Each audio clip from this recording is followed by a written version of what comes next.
Hi everyone, mapagpalang araw, si Sir Bibal po ito, kumusta po kayo? At matapos po ang aking pagdadrive ng halos 3 oras mula po Palm Beach County hanggang dito sa Orlando, Florida, andito na po kami papasok sa Hyatt Grand Cypress Hotel and Resort. At nandito po tayo ngayon dahil po ako po ay napili na isa sa 11 teachers and admins sa John I. Leonard High School na binubuo ng mahigit 300 empleyado. At napakaswerte po natin sapagkat isa po tayo sa napili na mag-represent po ng English Department at ng eskwelahan at ng Palm Beach District dito po sa AVID Summer Institute. At ano po ba itong AVID na ito? Ang AVID po stands for Advancement via Individual Determination.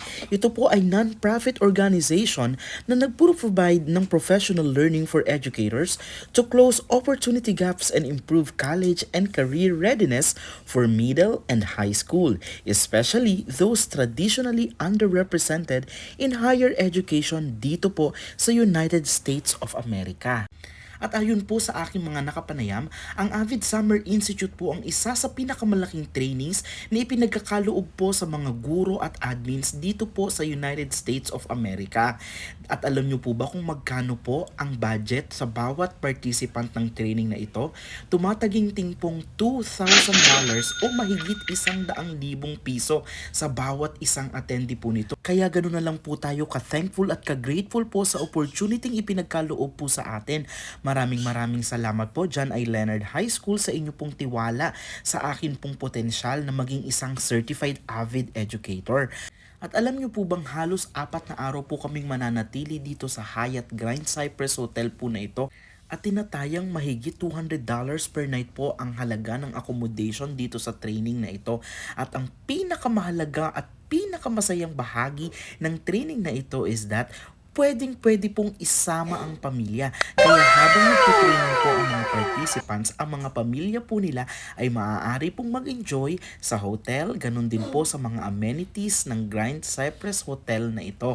Kaya naman po, sila naman po ay sobrang excited at napakasaya ng aking baby. At mahigit 2 linggo siyang nagka-countdown kung ilang tulog na lamang bago kami makapunta dito sa aming staycation dito sa Orlando. At bago ko pa po talaga makalimutan, meron pa po palang mga perks. Kasama din po dito ang meal allowance, transportation allowance, ganun din po bayad din po ang mga training sa bawat araw. Dahil ito po ay nasa summer vacation na dapat po nakabakasyon po ang mga guro. Pero dahil tayo ay pinili at napakiusapan na umattend sa training na ito, binibigay po nila ang iba't ibang perks na ito para sa mga avid trainees nang sa gano'n naman ay kahit papaano ay ma-enjoy pa rin ng mga guro ang kanilang summer vacation at the same time ay still engage pa rin po sa pagkatuto sa content and pedagogy na maaaring maibigay ng mga oportunidad na ito. At sa pagkakataon po ito, hayaan niyo pong itour ko pa po kayo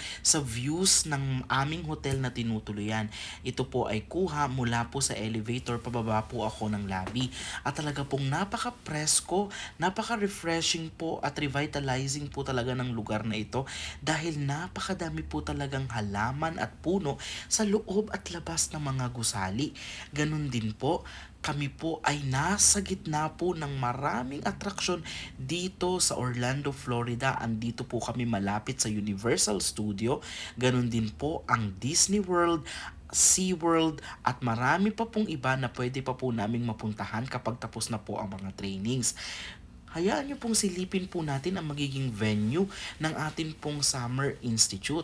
Ganun din po, ito po, pagdating po namin, pinrint na po namin agad ang aming badge or ID na magiging ticket namin sa lahat ng events. Andyan na po agad ang mga schedules at ang mga activities na aming inaasahan sa loob ng 4 na araw.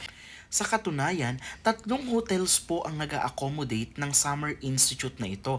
Isa po ito ang Hyatt Grand Cypress Regency Hotel, ganun din po ang JW Marriott at ang Ritz-Carlton Orlando Hotel. At pag talaga naman nga pong sinuswerte, dito po sa hotel na tinutuluyan ko magaganap ang lahat po ng events na may kinalaman po sa English Language Arts kung And guess what? Nakakatuwa po talagang isipin na tayong mga Asyano o mga Pilipino ay talaga na nga pong madiskarte at matitipid saan man po tayo abutin at saan man po tayo makarating. Alam niyo po ba na sa pagpunta namin dito sa hotel na ito ay bit-bit-bit-bit na po namin ang amin pong mga rice cooker, bigas, waffle maker nang sa ganun po ay makapagluluto at makapagsasaing po tayo ng kanin kasi rice is life. At dala-dala na rin po namin dito ang mahigit 3 putahe ng mga ulam na tatagal ng 3 hanggang 4 na araw nang sa ganun ay wala na po tayong extra gastusin. This is the best day ever.